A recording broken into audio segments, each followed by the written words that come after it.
Partant de la falaise de Bonanjo, Martin Bergagele a traversé le beach et Bonabéry avant d'atteindre le carrefour Sapeur et le carrefour Boutique. Ce parcours, redouté par de nombreux usagers, a constitué la première étape de son calvaire. Relevant ainsi l'état catastrophique de nos infrastructures routières au Cameroun, étape par étape, nous refaisons le trajet.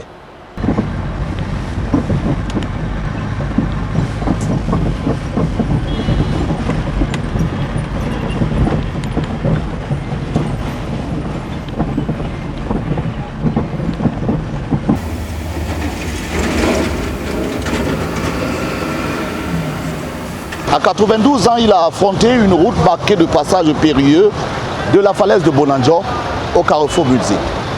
Dans une vidéo, il a exprimé son indignation face à l'état des routes, notamment sur l'axe Douala-Moutenguene.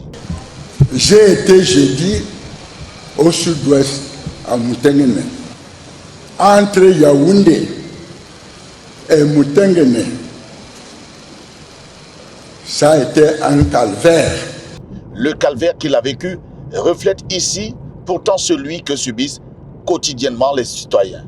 Ils ne sont même pas conscients de la souffrance des Camerounais. Vous voyez comment à peine on est tenté de rouler et tous les jours on est au garage pour changer les amortisseurs, les pneus. Non seulement tu ne peux pas circuler pendant un mois sans aller au garage. Tous les jours tu es même appelé d'aller au garage. L'embouteillage ici c'est la magie. Parfois c'est ici jusqu'au rail. Des gens, même jusqu'au château, même le château de l'eau là.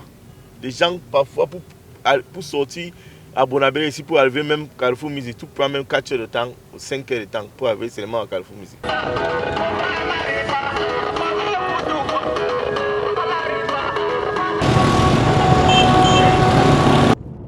Entre Tiko et Moutenguene, le délégué général à la Sûreté nationale a vécu l'inertie de certains ministres de la République, s'étonnant que ce désastre ne soit pris en compte.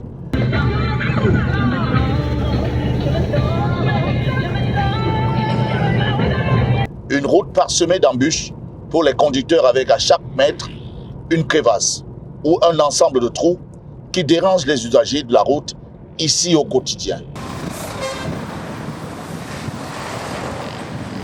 Cette situation soulève des questions sur la réactivité des autorités face à des problèmes chroniques. Si le DGSN avait emprunté l'itinéraire Bafia-Bafoussam-Douala, quelles critiques aurait-il formulées à l'issue de ce périple? Les déclarations de ce personnage habituellement discret, bien que surprenantes et inattendues, suscitent la curiosité et l'intérêt. Elles reflètent la réalité du quotidien du Cameroun à un moment où les citoyens espèrent des actions concrètes suite à des révélations sur l'état des routes. Reste à savoir si cela conduira à des améliorations significatives des infrastructures routières très souvent décriées par Equinox Télévision. Le délégué général à la Sûreté nationale a donc évoqué explicitement l'axe Douala-Moutenguene, mentionnant sans le vouloir l'impact sur les citoyens au quotidien, ce qui induit le questionnement sur la réactivité des autorités publiques. Alors que la nuit tombe sur Moutenguene, c'est ici que s'achève notre expérience. L'expérience partie de Bonanjo à Douala jusqu'à Moutenguene. Zéphirin Gondi, Pierre Laverture Romban, Equinox Télévision.